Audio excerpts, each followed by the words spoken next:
It's been a year since I made my first video on YouTube, and I very much enjoyed sharing and meeting people on the channel who are like-minded regarding stories.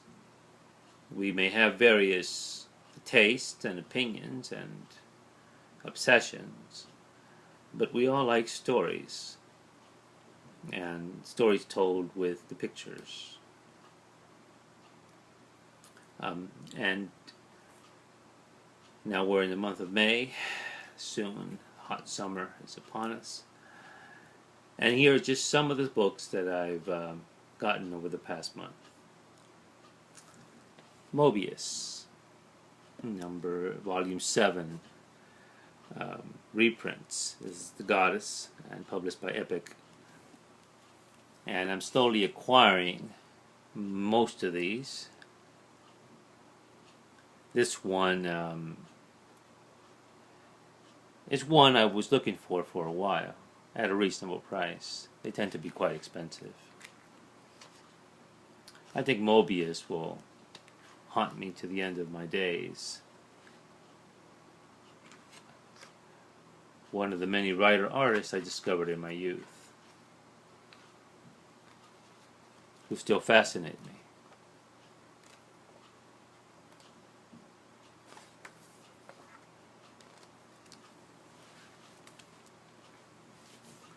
And speaking of obsessions, CREPAX. Guido CREPAX, the artist-writer of Valentina, and many adaptations of erotica. I also did many album covers.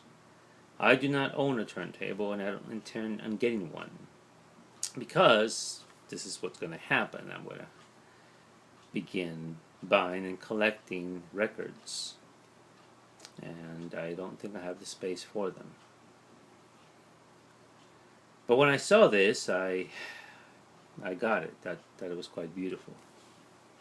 And the artist here is Alberto Bembo.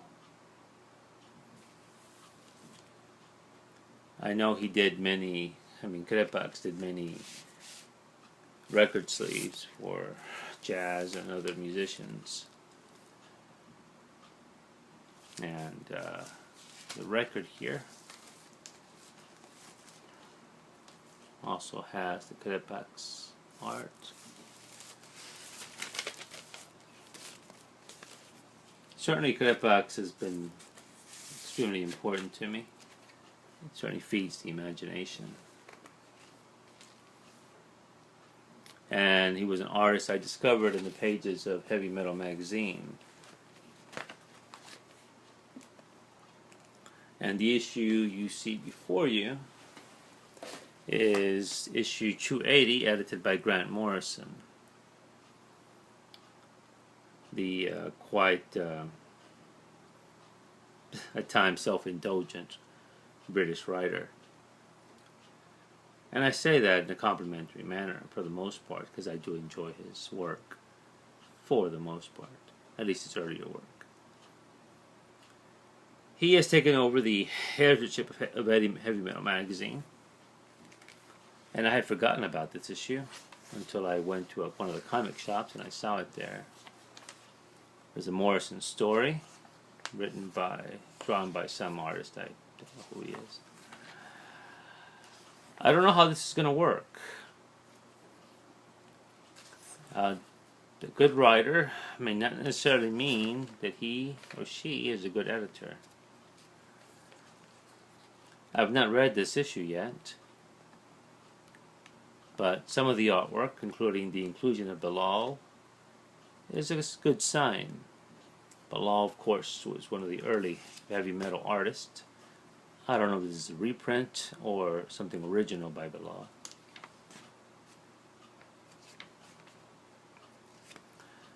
Now, regarding Morrison, again, for the most part, the writer I've enjoyed, but I think I should qualify that as my familiarity with him is maybe limited.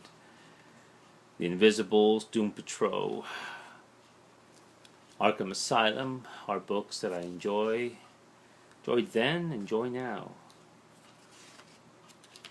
I've not read his superhero stuff, more recent stuff like the Batman books or the Superman.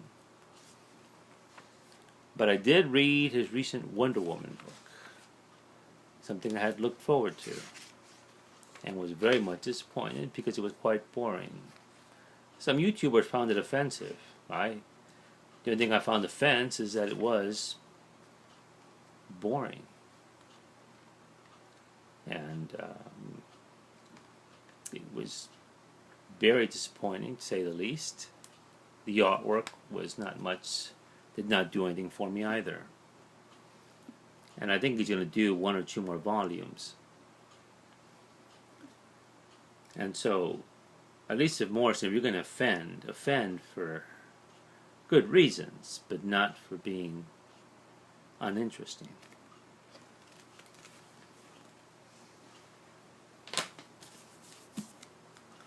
And some other books I got were these little guys here. I did a video not too long ago about FANTOMAS, the Mexican comic book. And I decided to just try to find some of I guess his influences. This is the novel FANTOMAS by the French writers Marcel Lane and Pierre Sylvestre. This was published in, I believe, in 1914. And FANTOMAS is a killer, a thief, a provocateur, terrorists. And the way the novel opens, this high society party, and a woman is basically beheaded in her bedroom. And the man who's did it is FANTOMAS, who's a mysterious man. No one ever finds out who he is. And this is very provocative and quite frightening. This one has an introduction by the poet John Ashbery.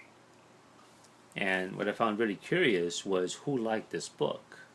And as you can see from the end there, sorry for the glare, is Apollinaire was one of the early fans. And Apollinaire was one of the early members of the movement of surrealism in artwork. And I believe he's the one who coined the artwork surrealism. Then you see Blaise Cendares, another French writer. Jean Cocteau, one of the great filmmaker, writer, poets of his time. I mean, his Beauty and the Beast and Orpheus films are extraordinary. James Joyce, Ulysses, Portrait of the Artist as a Young Man, Finnegan's Wake, was also a fan. Richard Howard, if I'm correct, he was the translator. I know I have some poetry by Baudelaire, which is translated by him. And of course, the great Louis Malle, whose Avoir Enfant is one of his many beautiful films. And I do not recognize Charles Williams, but apparently FANTOMAS was quite an influence in the early 20th century for many artists. And one of the writers here, I don't know if it's Marcel Lane or Pierre Sylvestre, was killed in the First World War. And the surviving writer continued the stories. Now, in the 1960s, there was a comic called Diabolic, which was created, if I'm correct, by 2 women. And here, we do have a thief, but he's not a killer, he's not a horrible person. And these are reprints of the Italian comic. And Diabolic and FANTOMAS were one of the 2 early influences for FANTOMAS. And FANTOMAS right here.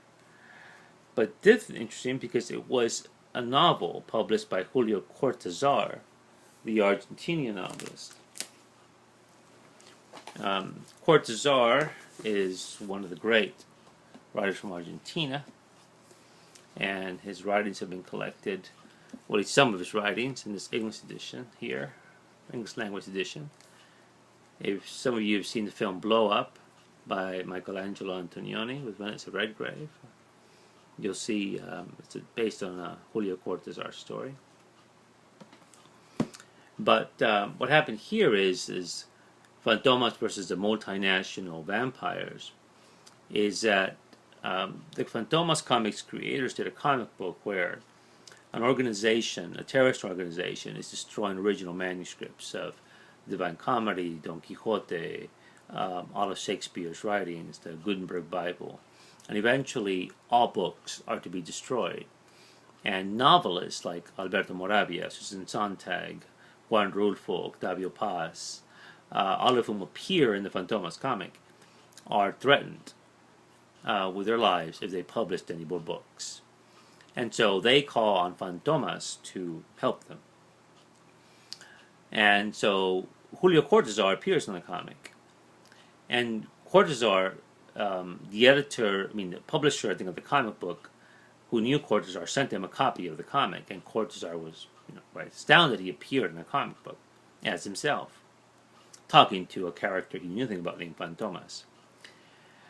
So Cortázar wrote a novel about it, about him reading about himself in the comic. And Cortázar was very involved in human rights issues in the early 70s, particularly in Latin America, where just flourished with dictatorships, many of whom were supported by the U.S. government. And he was part of a council in Brussels detailing the abuses taking place in those countries. And so he incorporated that into this novel, which was just been published in English in recent years.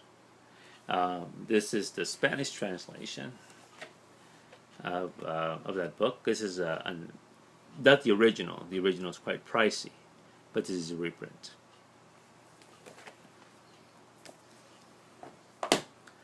But again, Cortázar is just a fascinating writer.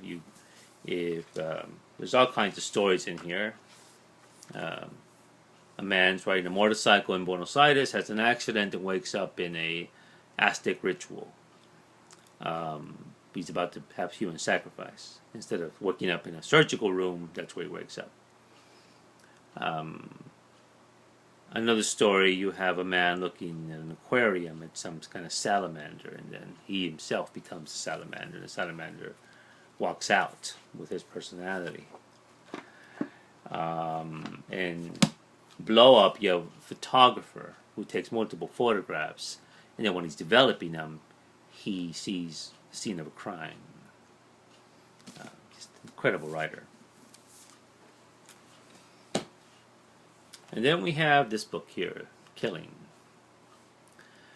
In Latin America and in Mexico, and apparently in Italy, they have these photo comics, which, as you can see here, are just that. They are just actors doing scenes for a story in a comic book. Well, it's a photo comic, at least that's what I call it. Now, this man here, starting when you see this, you may think of maybe the Punisher. But the Punisher basically is like Mary Poppins compared to this man. This man is just ruthless. And unlike the Punisher, who kills people who really see things have wronged others, this man kills for pleasure. He's very much in the tradition of the original Fantomas.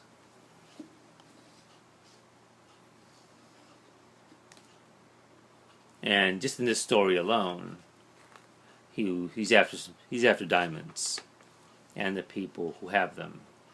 And in the process, he disguises himself as a woman's lover.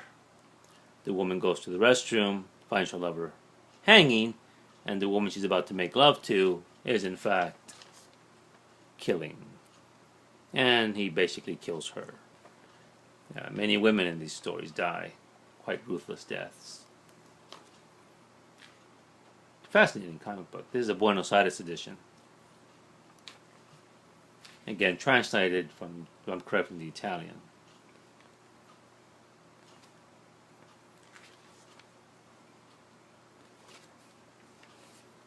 Killing. And I don't know how many of these have been reprinted. There's been quite a few. And these are pretty good. Also, there's a good film on YouTube, Diabolic, by I think the film director Bava, Mario Bava, which is very, very good. I think if you search it, you will enjoy it.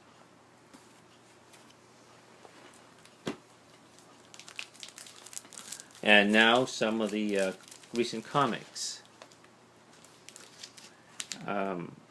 Over the free comic book day, I acquired many books, more than I'm going to show here tonight. And maybe I'll do just one of those, a montage of some of them, or at least of most of them.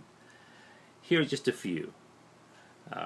This is the Clive Barker Hellraiser series. Barker is a writer I discovered in the 80s, and I remember reading a review of his work in the New York Times book review. At the time, I had just started reading that publication, and unfortunately I was swayed a lot by them at the time. And I remember the review they did for one of the Clive Barker's books, and they commented how, I guess, how good he was with the English language. Suggesting, if I remember correctly, that a fantasy horror writer, this was something unique. And I think the reviewer had maybe not read a lot of fantasy writing, because many of us who have now read those writers know that Barker was just carrying on a proud tradition of many great writers in this genre, which was something I think that was lost on the review of the New York Times. Then I saw the film that Clive Barker made, Hellraiser, and I liked it. Then I began picking up some of his books. And only in recent years I learned that he had done a comic. And this one he co-wrote with someone else, but I've read a few of them and I like them. 17, 18, and 19, and finally 20. And one of the things about the book, which I do like, is that the art is quite consistent, and that it tends to be pretty good, even though it has various artists on the book. I mean, on different books, which can be very frustrating. It gives you an idea of some of the artwork on these books.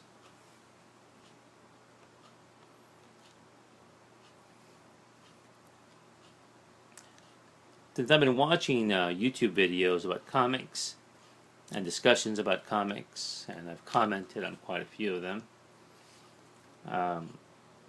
Constantine is one book that in DC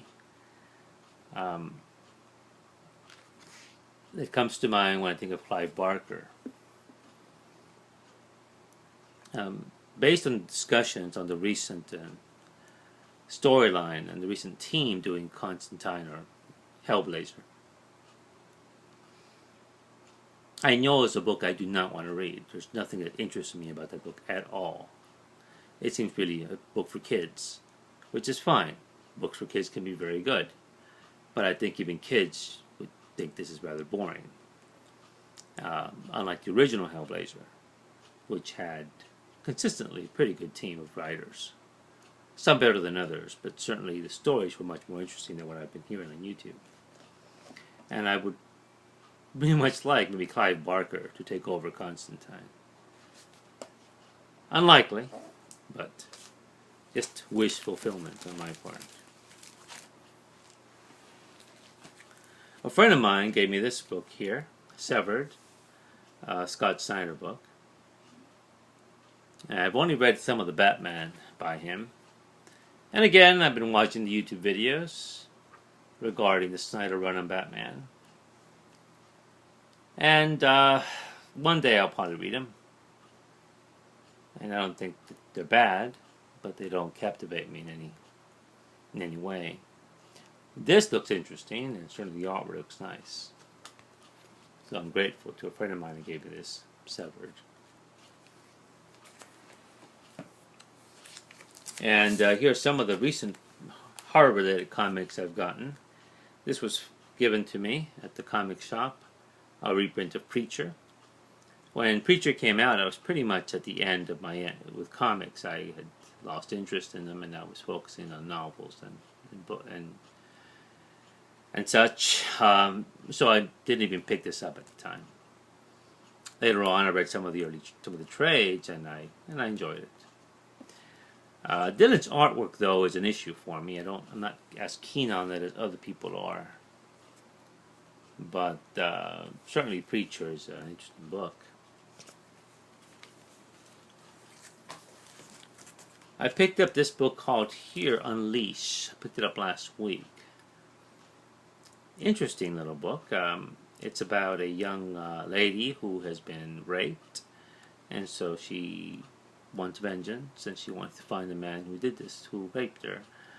So she has this person here who looks like a mummy, but he's not. And so she finds people who are the predators, and this man rapes them. Interesting little book here. Unleash. I picked up the recent issue of Sabrina, which was a pleasant surprise. I mentioned it in one of my earlier videos. There's nothing humorous about this book. It's wonderfully somber, wonderfully grim, and pessimistic. It's quite wonderful. This is Crossed, Badlands, number 97. And generally the crossed covers are quite provocative. I would like the story, though, to have, as grotesque as the stories are, they tend to have some humor in them, which I wish they would get away from and just make a straightforward drama, which they've done with a few of their storylines. And this is issue 98, yes. And this is Cross 100.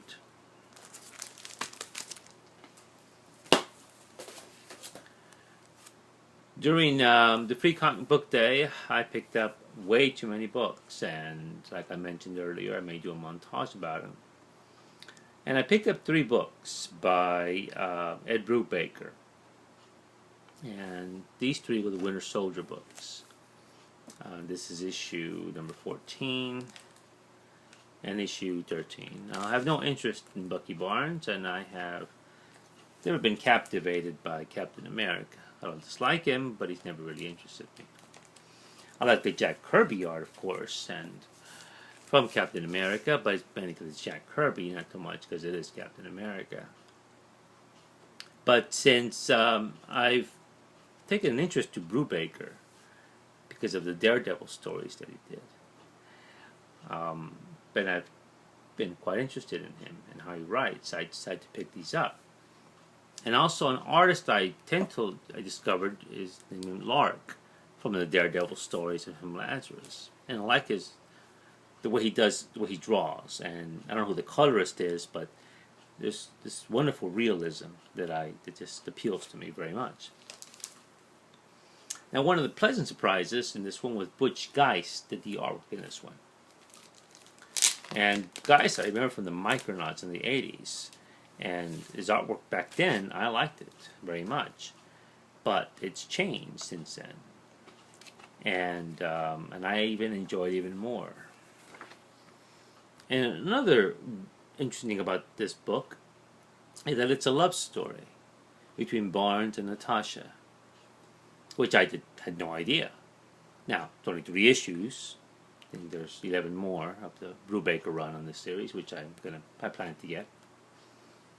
But certainly here, Natasha is sent on killing Barnes, and he's got a flashback of a memory of their love. I like that. It's very cinematic. Comics can do this quite well. And it's incredible scenes.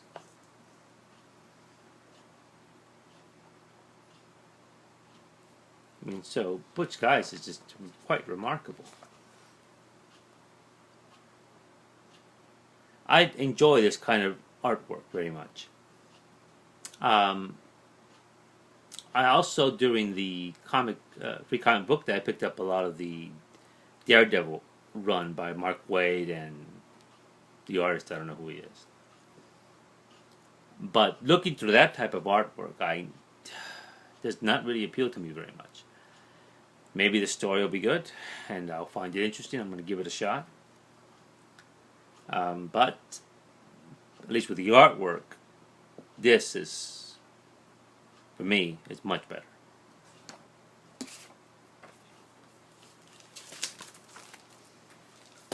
And sticking with Mr. Guys, Butch, he has a new book out with William Gibson, the author of Mona Lisa Overdrive and Neuromancer, and whose books I think inspired certainly the Matrix films.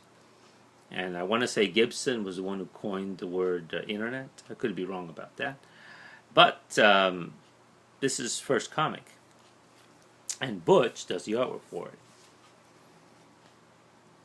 And as I look through it, the artwork looks nice, but there's something about the colors that bothers me. I think I liked whoever did the colors for the Winter Soldier much more. Now the inker to this is Tom Palmer, and I don't know if I'm correct about this, but I know there was a Tom Palmer who did Doctor Strange books back in the 70s. I don't know if it's the same Tom Palmer, or if I have the name wrong, or I'm just confusing him with somebody else. With the Doctor Strange inker, which is phenomenal. So I'm looking forward to this book. And speaking of love stories, I picked up a Spanish translation of Milan Kundera's The Unbearable Lightness of Being, which is La Insoportable Levedad de Ser. When this book came out, I remember a friend of mine gave me a copy of it, and I liked it, and the film came out almost immediately afterwards with Juliette Binoche and Daniel Day-Lewis, directed by Kaufman, who had done The Right Stuff. And I really must say, I was enthralled by the film. And I think it was mainly Juliette Binoche who just captivated me. Of course, she has a resemblance to Valentina, now that I think about it, from CREPAX. But I remember when I got my first edition of The Unbearable Lightness at a bookshop. And I remember that little bookshop, this was a $45 book. The price tag is still in there. And it was a place where you had to call them, and you would go to the store and they would open it for you. And they had first editions and rare books, all literary stuff. No fluff stuff was in this shop. Now, one of the good things about the internet now is that these books are very, they're not $45. They're much cheaper now. But certainly Kundera is one of my favorite writers, and these starting living writers.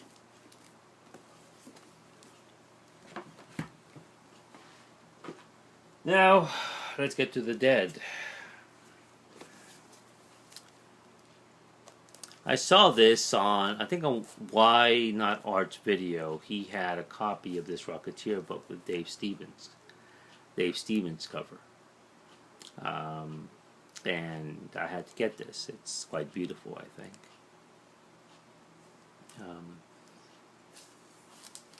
And speaking of those who are no longer with us, DARWYN COOKE. I got some of his run on Spirit. This is Batman Spirit. It was the one shot, which has a Harley Quinn cameo. Where is the little psychopath? The adorable psychopath. There she is. At least I think that's her. Cook is an artist I did not appreciate. Again, I just got into comics about a year and a half ago.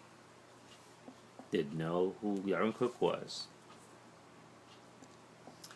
I obviously know who lies in the Spirit.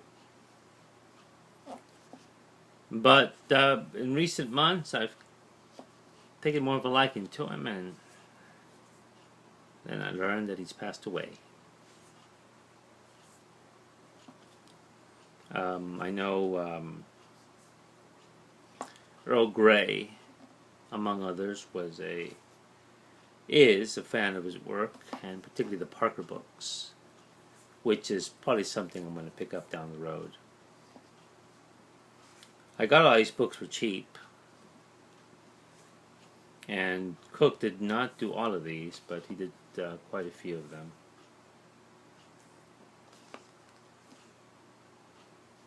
Certainly the artwork is reminiscent of the Hernandez brothers from Love and Rockets, which I understand is coming back this summer.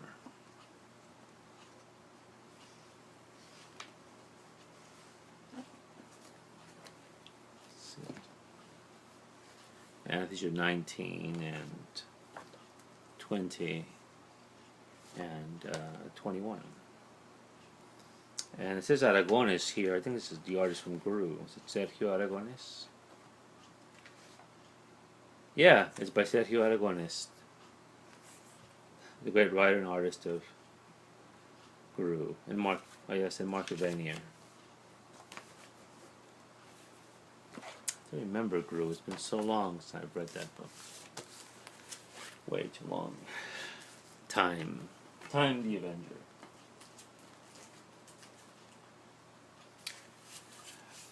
During one of my used bookstore ventures, I found this series called Stray Bullets, and I found issue number 1. Oh, that's not it. This is not the right one. Not The Killers. It was this series here. Oh, I might as well stay here. I found the Sunshine and Roses series, which I enjoyed a lot. So I went back and picked up the rest of these. They were also there, and I had them hold them for me in case I liked the Sunshine and Roses stories. This is the Killer story, 7 and 8.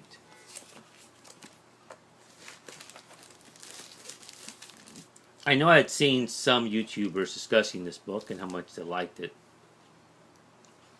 and so I found all these rather cheap. And I just read them over a couple of days, and I was quite enthralled by them. I mean, my familiarity with Laugh-In was the stuff he did for Crossed.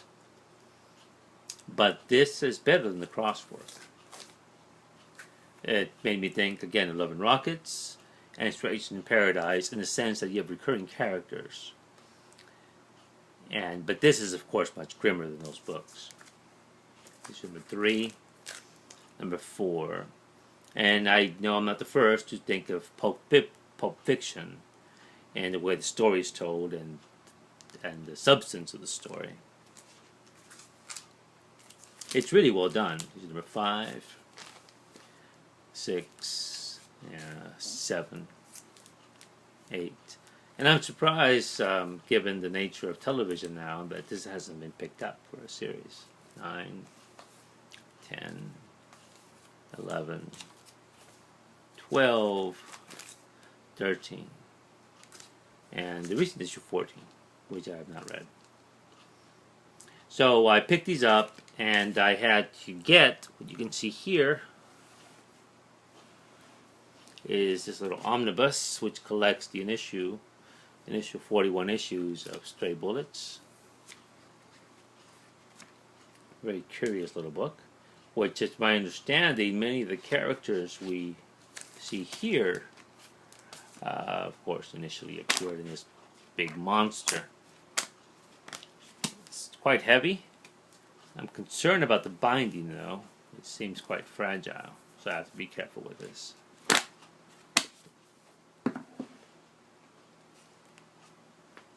But I won't drop all this here.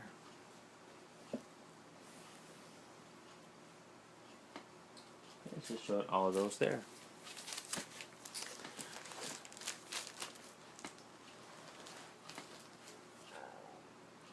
Well, thank you for viewing, and I may do a montage of the other 200 books that I got over the Free Comic Book Day weekend. They tend to be mainly books by Ed Brubaker. But until then, thank you, and happy reading.